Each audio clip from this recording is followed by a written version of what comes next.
Taemin Kim stood in the center of the great chamber and felt the weight of 12 alien species watching him. The Galactic Council chambers stretched high above his head like a metal cathedral. Each species had their own section with special lights and air that kept them alive. The Veltar needed cold blue light. The Silthani required crystal resonance chambers. The massive Gorvani sat in pools of thick amber liquid. Taemin needed only standard ship atmosphere and artificial gravity. This simple fact had always bothered the other species. He wore his best diplomatic uniform, dark blue with silver trim and the Earth Federation symbol on his chest. His hand stayed steady even though his heart beat fast. Behind the 12 council seats was a wall of pure energy that showed the vote counts in real time. Right now, it showed 11 votes for guilty and 1 abstaining. The Corvin delegation had not yet decided. Ambassador Vekshan of the Veltar spoke first. His voice came through the translation system as cold clicks and hisses. Human Ambassador Kim, you stand accused of leading a parasitic invasion of our galaxy. Your species has spread to over 300 systems in less than 200 standard years. This rate of expansion threatens the natural order. Taemin had heard these words before in private meetings. Each time he had tried to explain that humans were not invaders. They were explorers and traders. They made friends and built homes. But the council did not want to hear explanations.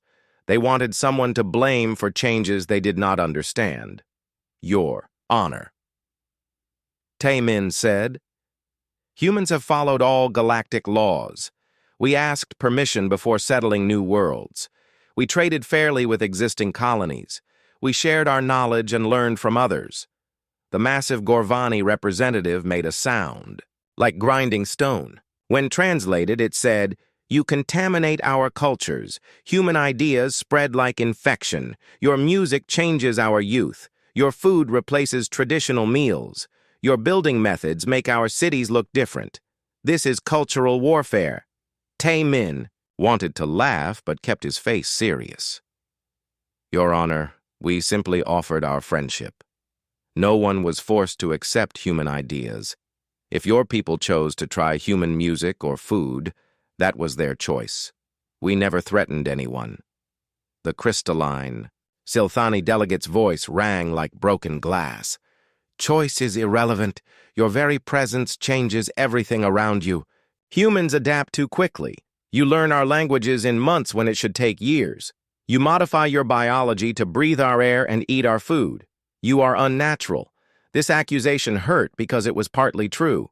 Humans did adapt quickly. Taemin himself had genetic modifications that let him process alien atmospheres. His liver could handle Xanthari alcohol, and his eyes could see melody light frequencies. But these changes had seemed necessary for diplomacy. How could he represent humanity if he could not share a meal with alien friends? The energy wall behind the council showed detailed charges, unauthorized terraforming of 17 worlds, cultural, contamination on 43 planets, genetic modification violations, economic disruption of traditional trade routes. The list went on for several minutes. Each charge carried a penalty of exile or death. Taemin raised his hand to speak. I would like to address the terraforming charges, Your Honors. Every world we modified was either uninhabited or the local species gave written permission. We have the documents. The Corvin delegate finally spoke. Her voice sounded like wind through leaves. Documents can be forged human, but more important is the speed of your terraforming. You turn dead worlds into gardens in decades. This power frightens us. It should not frighten you, Taemin replied. We offer to share this technology. Imagine how many species could have new homes. How many dead systems could become alive again, the Veltar ambassador hissed loudly. This is exactly the problem. You offer solutions we did not ask for. You see a problem and fix it without waiting for permission. This behavior disrupts the natural order that has kept peace for 10,000 years. Taemin felt frustration building in his chest. The natural order the Veltar mentioned was really a system where the 12 council species controlled everything. They decided which worlds could be settled and by whom. They set trade rules that favored old species over new ones. They had created a galaxy where change happened slowly and only with their permission. Humans had not followed these rules perfectly. When they found uninhabited worlds that could support life, they had moved in and started building. When they met new species, they had offered immediate friendship and trade deals. When they saw problems, they tried to help solve them. To humans, this seemed natural and good. To the council, it seemed dangerous. The Gorvani delegate spoke again. Your species multiplies too fast. In 200 years, you have grown from one world to 300 colonies. At this rate, you will outnumber all council species combined within 500 years. Our birth rate is actually quite low, Taemin said. Most human families have only 1 or 2 children. We grow because we explore and settle new places, not because we reproduce quickly. The Silthani's voice cut through the chamber. Exactly. You scatter like seeds in the wind. Each human settlement becomes a new source of expansion. This pattern will consume the galaxy. Taemin realized that no argument would change their minds. The council had already decided that humanity was guilty. This trial was just a formal ceremony before they announced punishment. He thought about the message waiting in his ship's computer. Captain So-Young Park had sent it just before the trial began. 3 words that changed everything. They know everything. The energy wall now showed the vote count. 12 guilty, 0 innocent, 0 abstaining. Even the Corvin had voted against humanity. The Veltar ambassador stood to read the sentence. By unanimous vote of the Galactic Council, we find the human species guilty of galactic contamination and parasitic expansion. Effective immediately. All humans are declared enemies of galactic civilization. Any species may capture, kill, or exile humans without penalty. All human settlements outside the Sol system are forfeit. All trade agreements with humans are void. All humans have 30 standard days to return to Earth or face consequences. Taemin felt the chamber's artificial gravity press down on him. 30 days to evacuate 300 worlds. 30 days for millions of humans to abandon homes they had built over generations. It was impossible, and the council knew it. Your honors, he said, this sentence condemns innocent people. Human. Children who were born on distant worlds. Human elders who have never seen Earth. Human families with alien spouses and mixed children. Will you really punish them for the crime of existing? The Gorvani delegate's voice rumbled with finality. The galaxy will heal once the human infection is removed. This is unfortunate but necessary. Taemin looked up at the 12 species that had just declared war on humanity. I want to make sure I understand correctly. You are giving every species in the galaxy permission to kill humans on sight? Correct, said the Veltar ambassador. And you believe this will solve what you call the human problem? It will restore natural order, the Silthani replied. Taemin smiled for the first time since entering the chamber. Your honors, I think you have made a terrible mistake. You assume that removing humans will be easy. You assume that human influence can be simply erased. You assume that the galaxy will function better without us. The Corvin delegate tilted her head with curiosity. You sound confident for someone whose species has just been sentenced to extinction. I am confident, because you do not understand what you have just declared war against, Taemin said. You see humans as invaders who can be removed. We see ourselves as neighbors who have become part of your communities. The difference in perspective will matter very much in the coming days. Security guards moved toward him, large armored creatures from 3 different species. Taemin raised his hands to show he would not resist. As they escorted him from the chamber, he called back to the council. Your honors, you will learn something important over the next few months. When you try to remove humans from the galaxy, you will discover that we are already everywhere, not just in our own colonies, but in your cities, in your workplaces, in your families, in your supply chains, in your computer networks, in your defense systems, everywhere. The chamber doors closed behind him with a sound like thunder. Taemin walked calmly toward his ship, knowing that the real war was about to begin. But it would not be the war the Council expected. Ji-hoon Choi pressed his hand against the hidden scanner and waited for the thick metal door to slide open. The safe house was built into an asteroid mining station that had been abandoned for 50 years. Nobody came here anymore except for the desperate and the hunted. Perfect for his work. Inside the main chamber, 37 humans waited in nervous groups. Men, women, and children from 12 different worlds. All of them had arrived in the past week using fake identities and cargo ship passages that Ji-hoon had arranged. They represented just a tiny fraction of the humans now fleeing Council space. Listen carefully, Ji-hoon said to the group. In 6 hours, a transport ship will dock at Bay 7. You will board as Melody refugees from the Kepler incident. The ship captain thinks he is helping alien war survivors reach safety. Do not break character until you reach the outer rim. A woman holding a small child raised her hand. What about our families on Centauri Prime? We left them behind when the evacuation order came. Ji-hoon had heard this question hundreds of times in the past 3 months. Centauri Prime was evacuated 2 weeks ago. Your families are safe in the Tau Ceti underground network. You will be reunited once we establish secure transport.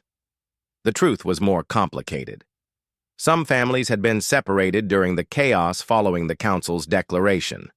Some humans had chosen to stay and hide rather than flee. Some had been captured or killed by species eager to claim the bounty on human heads. Ji-hoon did not share these details with refugees who were already frightened. His communication device buzzed with an encrypted message. He read it quickly and felt relief wash over him. Hyejin Nam had successfully completed another mission. Centauri Prime, the atmospheric processing plant, hummed with quiet efficiency. The giant machines cleaned the planet's air and made it breathable for the 8 million Centauri who lived in the cities below. Without these machines, the planet would return to its natural toxic atmosphere within days. Hyejin climbed down from the primary filtration unit and wiped oil from her hands. To any observer, she looked like a typical Centauri engineer. Green, skin artificial gill slits behind her ears, and the distinctive ridge patterns on her forehead. The biological modifications had cost her 3 months of painful surgery, but they saved her life when the Council declaration came. Excellent work, Engineer Nam, said her supervisor. The efficiency reports show another 2% improvement this quarter. Thank you, Supervisor Kolthok, Hyejin replied in perfect Centauri. I have some ideas for further improvements, but they would require approval from the Colonial Authority. Kolthak made the Centauri gesture for pleased agreement. Submit your proposals through normal channels. The authority trusts your judgment completely. Hyejin had been working on Centauri Prime for 8 years. She had started as a junior engineer and worked her way up to chief atmospheric specialist. The Centauri had no idea that their most valued engineer was actually human. They believed she was a Centauri from a distant colony world with slightly unusual features. The irony was bitter. The same council that had declared humans parasites relied on human expertise to keep their worlds livable. Hyejin had designed half the safety systems that protected Centauri Prime from atmospheric disasters. Her innovations had saved thousands of lives during the toxic storm season. Yet if the Centauri discovered her true identity, they would be legally required to kill her. Her wrist communicator chimed with a message from the underground network. Another group of human engineers needed extraction from the Vega system. She would arrange transport using her authority as a government contractor. The Centauri would unknowingly help evacuate the humans they were supposed to hunt. 3 systems away, Kyung-Soo Yang stood in his cargo ship's bridge and watched loading crews transfer food supplies to a Corvan colony transport. His ship, the Lucky Venture, carried no human identification. According to all official records, it belonged to a Thelian trading consortium. Kyung-Soo had purchased the false identity 2 years ago as insurance against political problems. He had not expected to need it so soon. Captain Yang said, the Corvan loading supervisor. This shipment will feed our outer colonies for 2 months. Your prices are very fair. Kyung-Soo smiled behind his holographic disguise. The Corvan saw a typical Thelian merchant with blue skin, tentacle hair, and large black eyes. They had no reason to suspect that he was actually human. My consortium values long-term relationships, supervisor, he replied. Fair prices lead to repeat business. What the Corvan did not know was that Kyung-Soo controlled food supplies for half the Outer Rim colonies. His network of traders and suppliers stretched across 20 systems. He had spent 15 years building relationships and trust. Now that network served a new purpose. Every ship in his fleet carried hidden compartments for human refugees. Every friendly port had safe houses where humans could wait for transport. Every supplier owed him favors that could be called in when necessary. The same trade routes that carried legitimate cargo now carried humans fleeing for their lives. The loading supervisor handed him a payment tablet. Captain, I have a personal question if you do not mind. Of course, supervisor. My daughter wants to study agricultural engineering. She admires the farming techniques your people have developed. Could you recommend good schools? Kyung-Soo felt a familiar stab of guilt. The agricultural techniques the Corvan admired had been developed by human scientists working in secret. Humans had solved food shortage problems on dozens of worlds by sharing Earth crops and farming methods. They had done this freely as gifts to alien neighbors. I will send you a list of excellent programs, supervisor, he said. Your daughter sounds very intelligent. After the Corvan ship departed, Kyung-Soo removed his holographic disguise and looked at his true reflection in the darkened bridge windows. He had been hiding his human identity for 3 months now. Each day brought new reports of humans captured or killed. Each day brought more refugees seeking escape. His communication system buzzed with an update from Ji-hoon's network. The extraction from the Vega system had been successful. 53 humans were now safely hidden on a mining station in neutral space. But 3 more Council worlds had announced bounties for human heads. The situation was getting worse, not better. Meanwhile, in Council space enforcement fleets struggled with a growing mystery. Admiral Zex Thul of the Veltar Navy stood in his command center and studied reports from a dozen star systems. 3 months after the human extinction order was issued, his fleets had found almost nothing. Admiral, said his intelligence officer, we have searched 47 human settlements. 39 were completely abandoned. 8 showed signs of hasty evacuation. We found no humans and no signs of resistance. What about the other species? Have they reported better results? No. Sir, the Gorvani found some human bodies on 3 worlds, but they appeared to be settlers killed during the evacuation chaos. The Silthani report capturing 12 humans total across 20 systems. The Corvan have found nothing. Admiral Zex Thul felt frustrated. His species had expected this to be a simple cleanup operation. Find human settlements, destroy them, and collect any survivors for execution or exile. Instead, they found ghost towns and empty colonies. It was as if millions of humans had simply vanished. Sir, said another officer, we are receiving reports of equipment failures across multiple systems, atmospheric processors going offline, communication networks developing glitches, transport schedules being disrupted. The affected systems all had human settlements. Sabotage? Possibly, sir. But the failures appear to be maintenance-related, not deliberate damage, as if skilled technicians simply stopped doing their jobs. The Admiral studied star charts showing affected systems. The pattern was troubling. These were not random failures, but coordinated problems across critical infrastructure. Someone with detailed knowledge of system vulnerabilities was causing selective breakdowns. Increase patrols in affected areas, he ordered. I want full scans of all vessels and stations. If humans are hiding somewhere, we will find them. But Admiral Zex Thul did not understand what he was really facing. The humans were not hiding in secret bases or distant colonies. They were hiding in plain sight, in the uniformed technicians maintaining his own ship's systems, in the translators processing his communications, in the suppliers providing his fleet's food and fuel. The Galactic Council had declared war on an enemy that was already inside their walls. They had ordered the destruction of people who had become essential to their daily survival. They were about to learn that some parasites are actually symbiotic partners, and removing them kills the host along with the parasite. Back on the asteroid mining station, Ji-hoon received a message that made him smile for the first time in weeks. It came from Hye-jin on SciFiPrime and contained 3 simple words that represented everything the human resistance had been working toward. Phase 2 ready. The Council thought they had won by declaring humans outlaws. They thought fear and legal authority would be enough to solve their human problem. They were about to discover that humans had spent 2 centuries becoming indispensable to galactic civilization.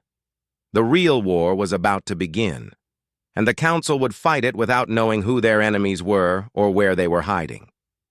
Investigator Vex Tar of the Silthani examined the data streams flowing across his crystal resonance chamber. 6 months had passed since the Council declared humans extinct. 6 months of hunting and searching across hundreds of star systems. The results made no sense. Official reports claimed success. Member species reported capturing or killing humans in small numbers. Human settlements had been abandoned or destroyed. Human trade ships had vanished from major shipping lanes. According to the numbers, the human problem was being solved. But other data told a different story. Infrastructure failures were increasing across Council space. Critical systems were breaking down on dozens of worlds. Food shortages had appeared in 3 sectors. Communication networks suffered mysterious glitches. Transport schedules fell behind as ships experienced unusual mechanical problems. "Investigator," said his assistant, "the pattern analysis is complete. The correlation between human settlement, locations, and current infrastructure problems is 94%. Vextar's crystalline body rang with harmonic frustration. "Show me the SciFiPrime report." Data flowed across his resonance field. SciFiPrime had been home to 50,000 humans before the declaration. The Xanthari government reported complete success in removing the human population. 0 humans remained according to their census. Yet atmospheric processing efficiency had dropped 12%. Power grid stability showed increasing fluctuations. Water treatment plants required constant manual intervention. What explanation do the Xanthari offer for these problems? They blame poor maintenance by human workers before evacuation. They claim human sabotage damaged critical systems. Vextar rang a note of skepticism. 6 months of continuing degradation from initial sabotage? That would require remarkably sophisticated damage programming. He accessed reports from other worlds. The pattern repeated everywhere. Corvex 7th had eliminated its human population, but now struggled with crop failures. The Gorvani homeworld had removed all human traders but faced supply chain disruptions. Melody Cultural Centers had expelled human artists, but artistic production had declined mysteriously. Assistant prepared deep analysis files on 3 subjects. "I want complete background data." "Yes, investigator." "Which subjects?" "On SciFiPrime, investigate Chief Atmospheric Engineer Nam Hye-jin. On Corvex 7th, investigate Agricultural Consultant An Bin-woo. On the Melody homeworld, investigate Cultural Advisor Seo Yu-jin. Something about these individuals does not fit normal patterns." 3 days later, Vextar reviewed the analysis results, in growing amazement. Engineer Nam had arrived on SciFiPrime 8 years ago from a distant colony. Her personnel records showed excellent performance and steady advancement, but her background data contained subtle inconsistencies. Her supposed homeworld had no record of her birth. Her educational credentials came from institutions that specialized in interspecies programs. Consultant An had been working in the Corvex system for 12 years. He had revolutionized agricultural productivity by introducing new crop rotation, techniques, and soil management practices. The Corvex credited him with ending food shortages that had plagued their colonies for generations. But his background also showed gaps. His supposed family history could not be verified. His early career records were unusually sparse. Advisor Seo had transformed Melody artistic culture over 15 years of work. She had introduced new concepts of emotional expression and visual perspective that revolutionized Melody art. Museums across the sector displayed works created using her techniques, but her personal history contained the same strange gaps as the others. Assistant cross-referenced these three individuals with galactic human databases from before the Declaration. The search took several hours. When results appeared, Vexitar's harmonic field rang with shock. Engineer Nam Hye-jin was listed as a human atmospheric specialist from the Mars colonies. Consultant An Bin-woo was a human agricultural scientist from the Europa research stations. Advisor Seo Yu-jin was a human cultural anthropologist from the Luna universities. All three were humans hiding in plain sight using biological modifications and false identities. They had been working in council space for years or decades. They had become respected experts in their fields. The Zenthari government that claimed to have eliminated all humans was actually depending on human expertise to keep their planet livable. Vextar expanded his investigation. If three high-profile aliens were actually humans, how many others might be hiding the same way? He began searching for similar patterns across council space, personnel records with gaps, technical experts who appeared suddenly and achieved unusual success, cultural figures who introduced revolutionary new ideas. The results terrified him. In system after system, he found evidence of humans working under alien identities. They were not scattered refugees hiding in caves or abandoned stations. They were integrated members of alien societies holding important positions in government, industry, and culture. On HFY, a water treatment engineer named Park Woo-jin had designed the filtration systems that served 8 million people. According to his background, he was a brilliant young Thelian engineer. According to genetic analysis markers, he was almost certainly human.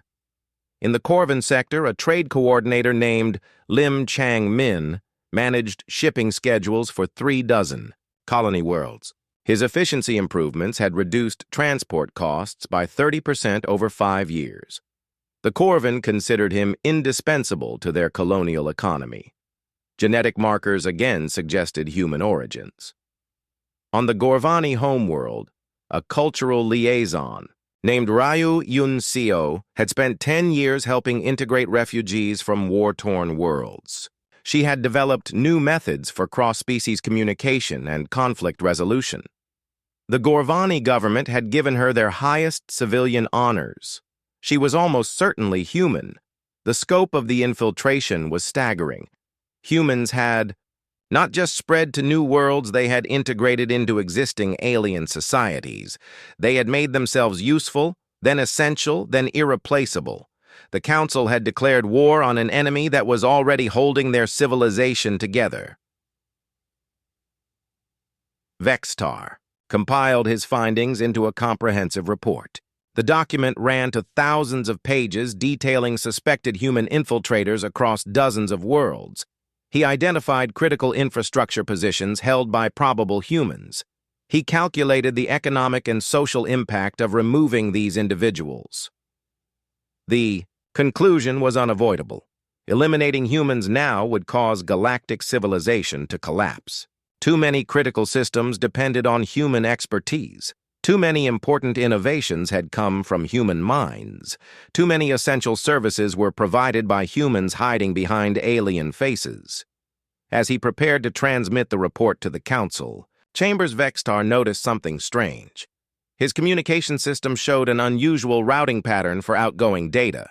Messages were being copied to unauthorized destinations before being sent to their intended recipients. Assistant, who has access to our communication routing systems? Maintenance is performed by technical specialist O.G. Hun. He has been responsible for our networks for 3 years. His performance reviews are excellent. Vexatar requested O.G. Hun's personnel file and felt his harmonic field ring with bitter recognition. Another gap-filled background. Another technical expert who had appeared suddenly and achieved rapid success. Another probable human hiding in the most sensitive possible position. The human who maintained the Council's own communication networks would have access to all intelligence reports. He would know about every investigation, every military operation, every political decision. He could modify data, alter messages, and redirect communications without anyone noticing. Vextar realized that his report about human infiltration would probably be intercepted by a human infiltrator. The irony was so complete, it achieved a kind of beauty. The Council's investigation into human deception was being overseen by human deceivers. He faced an impossible choice. Send the real report and watch it disappear into human hands. Send a false report and leave the Council ignorant of the true situation. Or try to expose technical specialist O directly and risk alerting the entire human network. Before he could decide, his communication system chimed with an incoming message. The sender was listed as technical specialist O.G. Hun. The message contained only 3 words. We should talk. Vextar's harmonic field went silent.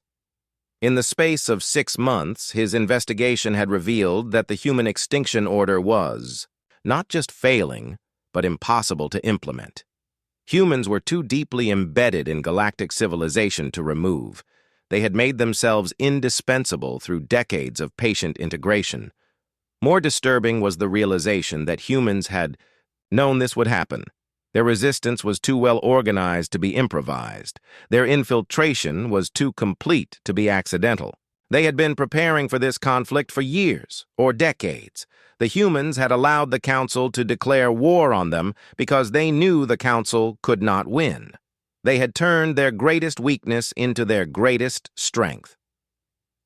Being scattered and outnumbered meant they were everywhere and essential. Assistant. Vextar said finally, prepare 2 versions of our report, one containing our real findings, one containing sanitized conclusions that will not cause immediate panic. Which version should be transmitted to the Council? Dae-Yeon Kim stood in the abandoned space station that had become headquarters for the human resistance. Around her, dozens of holographic displays showed star maps, communication networks, and status reports from across the galaxy. For 8 months, she had coordinated humanity's response to the Council's extinction order. Now it was time to show the galaxy what that response really meant. All cell leaders report ready, said her communication officer, Jang Hyun-woo. Operation Persistence can begin on your command. Dae-Yeon studied the tactical displays one final time. In 12 sectors, human specialists would simultaneously withdraw from critical positions. Not violently or destructively, but professionally and completely. They would demonstrate humanity's value by showing what happened when that value disappeared. Initialize. Operation Persistence, she commanded. Time to teach the galaxy what they really declared war against. On SciFiPrime, engineer Hye-Jin Nam completed her final system diagnostic and uploaded detailed maintenance procedures to the central computer. Her replacement would need these instructions to keep the atmospheric processors running. She hoped the Zenthari would find qualified technicians quickly. The planet's 8 million inhabitants had maybe 2 weeks before air quality became dangerous. She gathered her personal belongings and activated the holographic message she had prepared for her supervisor. Supervisor Kolthak, I regret to inform you that I am resigning my position effective immediately. Personal circumstances require me to leave SciFiPrime. I have uploaded complete technical manuals for all systems under my supervision. I recommend implementing emergency maintenance protocols until you can train replacement staff. Hye-Jin walked calmly to the spaceport, where a cargo ship waited with false documentation. The captain thought he was transporting a Xanthari engineer to a new job in the Outer Rim. He had no idea he was helping humanity's most skilled atmospheric specialist escape before the Xanthari discovered what they had lost. Similar scenes played out across dozens of worlds. On Corvex, the 7th agricultural consultant, An Bin Wu, submitted his resignation and departed on a scheduled transport. Behind him, he left detailed farming guides and crop rotation schedules that would work for maybe one growing season. After that, the Corvex would need to develop their own expertise or face food shortages.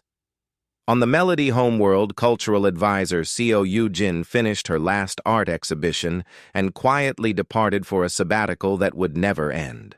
The museum displays she had designed would continue showing human-influenced Melody art. But no new innovations would emerge without the human perspective that had driven 15 years of cultural renaissance. The withdrawals were coordinated and professional. Each departing human left comprehensive instruction manuals, training materials, and emergency procedures. They offered to conduct remote consultations during transition periods. They provided contact information for human specialists who might be willing to help despite the extinction order. The message was clear. Humans were not abandoning their alien neighbors out of spite or revenge. They were simply complying with the Council's demand that humans be removed from galactic civilization. If that removal caused problems, the solution was obvious. Change the policy or learn to live without human help. Within days, the impact became apparent. Communication networks developed mysterious glitches as human technicians stopped maintaining critical routing systems. Transport schedules fell behind as human logistics coordinators abandoned their posts. Power grids showed increasing instability without human engineers to optimize energy distribution. On Xanthari, prime atmospheric processing efficiency dropped 15% in the first week. Supervisor Kolthak worked frantically to understand systems that engineer Nam had maintained effortlessly for years. The technical manuals were comprehensive but required expertise that no one else possessed. "Emergency meeting," Kolthak announced to his engineering staff. "We need solutions immediately. The Colonial Authority is demanding explanations for declining air quality." His senior engineer made the Xanthari gesture for confused helplessness. "Supervisor, the systems are incredibly complex. Engineer Nam understood interactions between dozens of subsystems that we never studied. Her manuals explain what to do, but not why or how to troubleshoot problems. Can we contact her for consultation? Her departure documentation shows transport to the Outer Rim. But Supervisor, there are rumors that she was not actually Xanthari. Some technicians noticed inconsistencies in her biological features. If she was human, we could face legal consequences for requesting her help." Kolthak felt the weight of impossible choices. Contact a possible human and face council prosecution, or watch his planet's atmosphere slowly deteriorate while 8 million people trusted him to keep them alive. Similar conversations were happening across council space. The Corvex faced crop failures without their human agricultural expert. The Melody struggled with declining artistic innovation without their human cultural advisor. The Gorvani found their supply chains disrupting without human logistics coordination. Trade networks that had operated smoothly for decades suddenly developed bottlenecks and delays. Cargo ships arrived at wrong destinations or carried incorrect supplies. Colonial settlements found themselves short of essential goods. Manufacturing centers struggled to maintain production schedules. Chang Min Lim had managed shipping for 3 dozen Corvan colonies. His departure created chaos that spread across multiple star systems. Cargo that should have reached mining stations was delivered to agricultural worlds. Medical supplies meant for hospitals ended up at entertainment facilities. Food shipments spoiled while waiting for transport that never arrived. "How did one individual manage so much complexity?" asked the Corvan colonial administrator. "We assigned 12 specialists to replace him, and they still cannot coordinate effectively." "Sir," replied his logistics chief, Lim had developed personal relationships with hundreds of ship captains, traders, and station managers. They trusted his judgment and followed his recommendations. Our new staff must build those relationships from nothing while dealing with crisis situations. The human withdrawal was surgical and devastating. Critical systems continued operating, but at reduced efficiency. Essential services remained available, but with increasing problems. The galaxy did not collapse immediately, but everyone could see the declining trend lines. Council enforcement fleets found themselves struggling with mysterious equipment failures. Ships that had operated reliably for years suddenly required constant maintenance. Navigation systems developed glitches. Communication equipment suffered degraded performance. Weapon systems showed reduced accuracy and power output. Admiral Zexthul reviewed maintenance reports with growing concern. Chief Engineer, what is causing these system failures? Are we facing coordinated sabotage? No, sir. The problems appear to be normal wear and maintenance issues. But our usual service contractors have become unavailable. Several key specialists have disappeared from our vendor lists.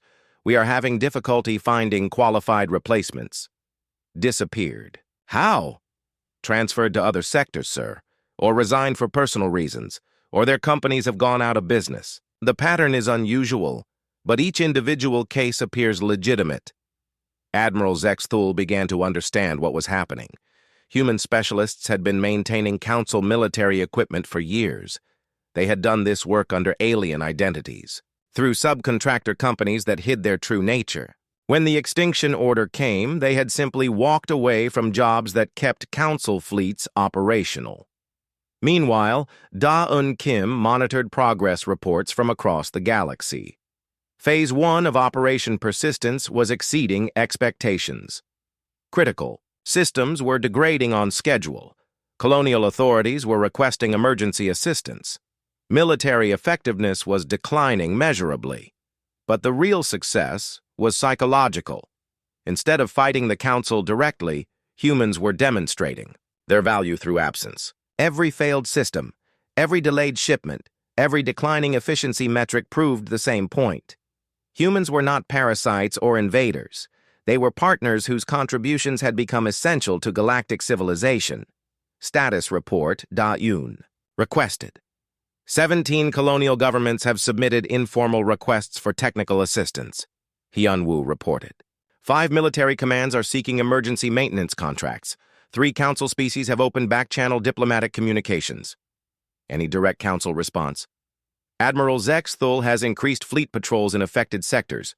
Investigator Vextar has expanded his investigation into infrastructure failures, but no changes to official policy yet. Da-Un studied the tactical displays and made her decision. Phase 1 had demonstrated human value. Phase 2 would offer human partnership. It was time to show the galaxy that cooperation was possible even after declaring war. Send the message, she ordered. Across the galaxy, alien populations received an unprecedented broadcast, not hidden or encrypted, but transmitted openly on all public communication channels. The speaker was clearly human and made no attempt to hide that fact. Citizens of the galaxy, Da-Un said, "My name is Kim Da-Un, and I represent the Human Resistance Network. Your governments declared our species extinct 8 months ago. The emergency session of the Galactic Council convened in chaos. For 10 months, critical systems had been failing across Council space. Colonial populations demanded answers. Military effectiveness had declined to dangerous levels. 3-member species had threatened to withdraw from the alliance unless the human situation was resolved. Ambassador Tae-Min Kim walked into the same chamber where he had been declared an enemy of galactic civilization. This time, he was not alone.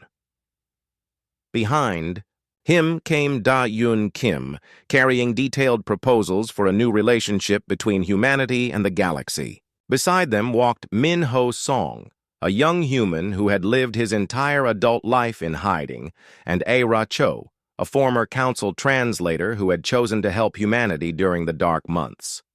The Council members looked older and more tired than Tae-Min remembered. The strain of managing a galaxy without human assistance had worn them down. Several species had already admitted privately that the extinction order had been a mistake. Now they needed to find a way to reverse it without losing face. "Your honors," Taman began. "10 months ago, you declared humanity extinct. You believed removing us would restore natural order to the galaxy. Instead, you discovered that humans had become part of that natural order. Our removal caused the disruption you sought to prevent."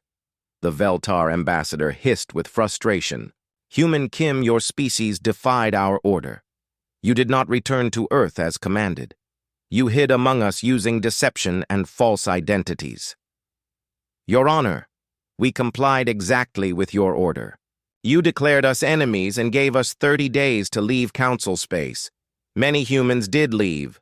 Others chose to remain in their homes using methods available to them. You did not specify that we could not use biological modification or identity changes." Daewon stepped forward with confidence that impressed Taemin. His partner had spent months coordinating humanity's response to extinction. She understood galactic politics better than most career diplomats. "Your Honors, we are here to propose a solution that serves everyone's interests. The Symbiosis Compact offers formal recognition of humanity's role in galactic civilization. We ask not for conquest or domination, but for partnership and cooperation." The Corvin delegate made the sound of cautious interest. "Explain this compact, Human Kim." "We propose a new category of galactic citizenship," Daewon said. "Humans would be designated as facilitators with special responsibility for cross-species cooperation and infrastructure maintenance.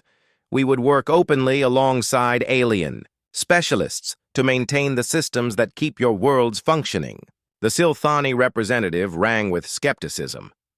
"Why should we trust a species that deceived us for so long?" Minho Song stepped forward. At 25 years old, he had never known a galaxy where humans were welcome. He had learned to hide his identity from childhood and had seen the fear and hatred directed at his species, yet his voice carried no bitterness when he spoke. "Your Honor, humans deceived you because you gave us no choice. We wanted to live peacefully alongside other species. When you declared us enemies, we adapted to survive. This is what humans do. We find ways to endure and contribute even in impossible circumstances." "But deception corrodes trust," the Gorvani delegate rumbled. "How can we build partnership on a foundation of lies?" Aira Cho moved to the speaker's position. As a former council employee who had risked her career to help humans, she carried moral authority that impressed the assembly. "Your Honors, I worked for the Council Translation Service for 15 years. I processed thousands of human communications and observed their behavior across dozens of worlds. I can testify that human deception was defensive, not aggressive. They hid to protect themselves and their families, not to harm others. During the extinction crisis, I saw humans risk their lives to maintain systems that kept alien populations safe. They could have sabotaged power plants or poisoned water supplies. Instead, they worked overtime to ensure smooth transitions before departing. This is not the behavior of enemies." The Veltar ambassador considered her words carefully. Translator: "Cho, your testimony is noted, but trust requires verification. How do we know humans will honor any agreement they make?" Taemin smiled and gestured to the chamber's environmental systems. "Your Honor, we are demonstrating our trustworthiness right now. This station's life support systems are maintained by human engineers working under alien identities. They could have disabled these systems before our arrival. Instead, they ensured your safety during these negotiations." A murmur of surprise rippled through the assembly. Several council members checked their personal atmosphere readings nervously. "You are saying that humans control this station's critical systems?" the Silthani demanded.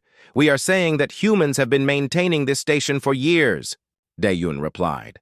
"Just as we maintained systems across your territories, we did this work faithfully and professionally. The same dedication we showed as hidden workers we will show as recognized partners." The debate continued for hours. Each council species raised concerns about human integration, human intentions, and human capabilities. Taemin and his team answered every question with patience and detailed proposals. The Symbiosis Compact offered concrete solutions to practical problems. Humans would register their true identities and receive legal status as facilitators. They would work openly with alien colleagues to maintain critical infrastructure. They would share their knowledge through formal educational programs rather than covert training.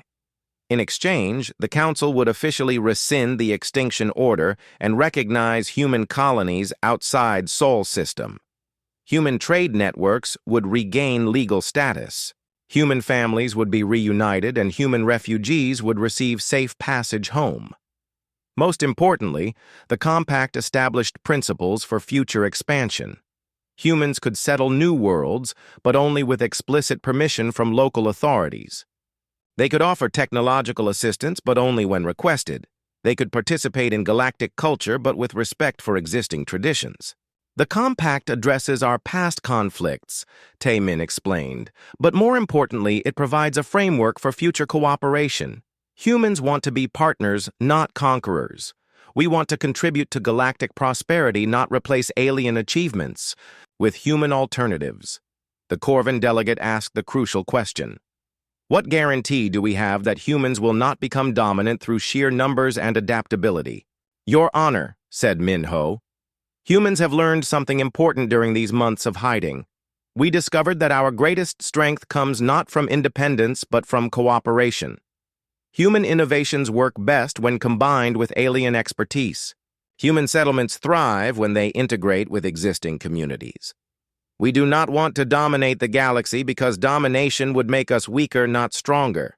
We want to be part of a diverse civilization where every species contributes their unique strengths. The final debate focused on enforcement and oversight.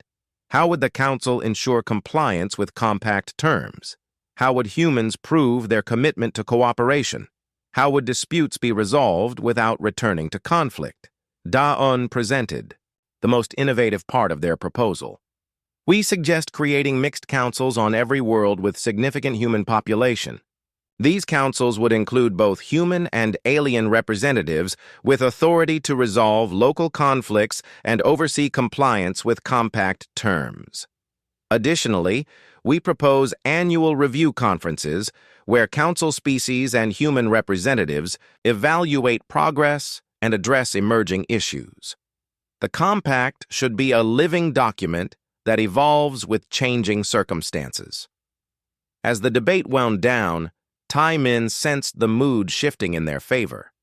The practical benefits of human partnership were obvious to anyone who had lived through the past 10 months. The alternatives were either continued conflict or continued infrastructure decline.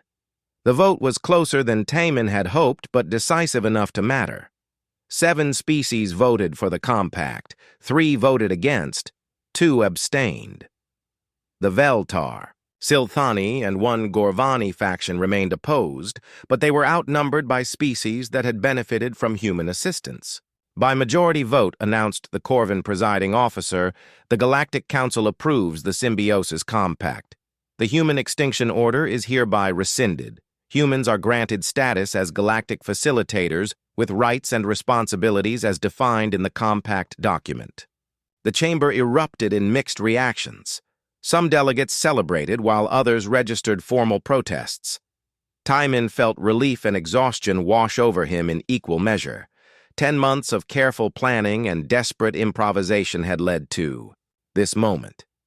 But Da-Un was already thinking ahead to implementation challenges. The real work begins now, she said quietly. We have to prove that this partnership can actually function. As they left the chamber, Taemin reflected on the long journey from declaration to compact. The Council had declared humans outlawed because they feared human influence on galactic civilization. They had learned that human influence was already so deep and widespread that removing it damaged the civilization they sought to protect. The final irony was that the persecution had made humans stronger, not weaker. Months of hiding had taught them to work together across species lines. The threat of extinction had forced them to prove their value beyond any doubt.